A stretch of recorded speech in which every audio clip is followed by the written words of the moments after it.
siapakah yang berhak menjadi imam? Ada secara umum ada dua pendapat yang paling mengkerucut dua pendapat. Pendapat pertama adalah yang paling aqra, yang paling pandai dalam masalah baca Al-Qur'an, itu fasih, kemudian tahsinnya bagus, bacanya enak. Yang kedua adalah yang paling faqih, yang paling berilmu. Yang paling berilmu. Tentunya diharapkan seorang imam dia adalah yang pandai baca Quran dan dia juga seorang yang faqih.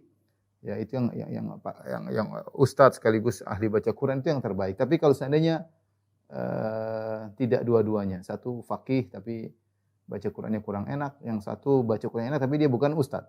Dalam hal ini wallahu alam bisawab yang lebih diutamakan adalah yang aqra, yang paling pandai Al-Qur'an, yang paling banyak hafalannya, yang paling bagus bacaannya, selama dia menguasai hukum-hukum masalah keimaman, ya. Dia punya ilmu, bukan dia bodoh maksudnya, tapi dia pandai bacaannya bagus, kemudian hafalannya banyak, dia punya fikih lah tentang masalah salat secara global, ya. Meskipun dia bukan ustaz, itu yang lebih diutamakan, ya. Karena dalam hadis kata Nabi sallallahu alaihi wasallam, "Idza ijtama'a salasatun falyaummahum ahaduhum." Jika berkumpul 3 orang, maka jadilah salah seorang dari mereka yang jadi imam. Wa ahaqquhum bil imama aqra'uhum, dan yang paling utama untuk menjadi imam adalah yang paling pandai baca Quran, yang paling pandai baca Al-Qur'an, ya. Yang paling pandai baca Al-Qur'an. Ada hadis yang lain, ya ummul qaum aqra'uhum li kitabillah. Yang menjadi imam adalah yang paling mahir dengan Al-Qur'an. Fa in kanu fil qira'ati sawa'an, kalau ternyata mereka sama-sama mahir dalam Al-Qur'an, fa a'lamuhum bis sunnah, maka yang paling ngerti tentang sunnah Nabi. Fa in kanu fi sunnah sawa'an, kalau ternyata mereka sama dalam masalah sunnah, fa aqdamuhum hijratan, maka yang paling dahulu berhijrah. Ya, kalau gampangan kita sekarang yang paling sadar lebih dahulu siapa, ya, yang paling hijrahnya lebih dahulu. Kalau dahulu yang hijrah dari Mekah ke Madinah itu yang lebih utama. Fa in kanu fil hijrati sawa'an, kalau mereka dalam hijrah sama, fa aqdamuhum silman, maka yang pertama kali masuk Islam. Wala ya ummanna rajulu rajula fi sultanihi wala yaqulu fi baiti ala tarku ila bait. Intinya di sini Nabi mengajarkan bahwasanya masalah keimamahan, masalah jadi imam bukan sembarang orang. Bukan ikut hawa nafsu kita, ya. Ini yang paling tua jadi imam. Enggak. Ini orang kampung sini jadi imam. Enggak, kita kalau sudah ngurus masjid, harusnya kita ikut sunnah, cari mana yang paling ahli dalam baca Quran untuk jadikan imam rawatib, karena imam ini punya pengaruh dalam kekhusyuan salat, dalam pengaruh terhadap jamaah, ya. Kita berusaha mencari orang yang terbaik, ya.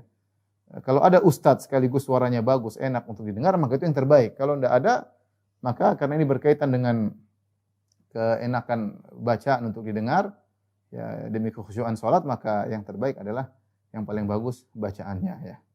Ini pendapat yang paling kuat wallahu a'lam bishawab. Jadi yang paling bagus bacaannya, tajwidnya bagus, dan dia harus punya ilmu dasar tentang masalah salat, ya. Dia harus punya ilmu dasar tentang masalah salat. Karena kita sebagian orang, ya, jadi imam harus yang paling tua, bacanya sudah susah, enggak kedengaran, kadang-kadang repot seperti itu, ya. Enggak kedengaran, dan akhirnya orang-orang hilang kekhusyuannya, makmum hilang kekhusyuannya.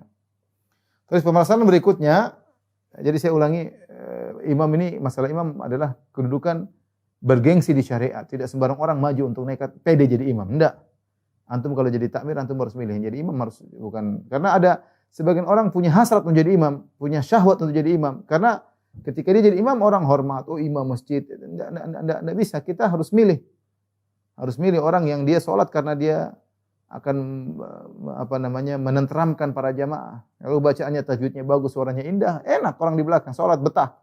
Kalau bacaannya mengenaskan, misalnya menggelisahkan, orang di belakang gelisah mendengar bacaannya, tajwidnya salah-salah, hafalannya lupa-lupa, ini jangan jadi imam, mundur, ya. Bukan masalah merendahkan orang, enggak, ini masalah perintah Nabi yang suruh. Kita yang jalankan sunnah. Aqra'uhum li kitabillah. Jadi imam yang paling paham tentang Al-Qur'an. Yang paling paham tentang Al-Qur'an, ya.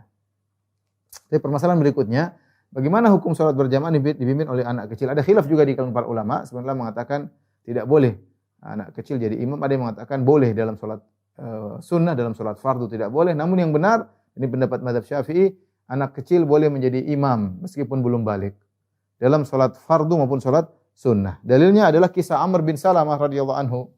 Beliau berkata, Nabi SAW bersabda kepada dia dan keluarganya, "Fa idza hadaratis salatu falyu'adzin ahadukum." Jika telah tiba waktu salat, maka hendaknya salah seorang dari kalian mengumandangkan azan. Wal ya'ummakum aktsarukum Qur'anan, dan hendaknya yang jadi imam adalah yang paling banyak hafalannya. Fa nadharu falam yakun ahadun aktsara Qur'anan minni, maka mereka ngecek anggota keluarga atau orang kampung yang ngecek siapa di sini yang paling banyak Qur'annya, ternyata yang paling banyak hafalannya adalah aku.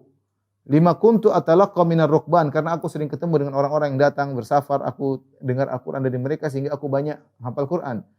Subhanallah, bagaimana para sahabat mereka mendengar, ada orang datang, ada dengar ayat-ayat baru dari Rasulullah, mereka hafalkan. Faqaddamuni baina aidihim, akhirnya aku dijadikan imam daripada yang lainnya. Wa ana ibnu sittin aw sab'i sinin, dan aku ketika itu umurnya 6 atau 7 tahun ya. 6 atau 7 tahun. Maka dia jadi imam.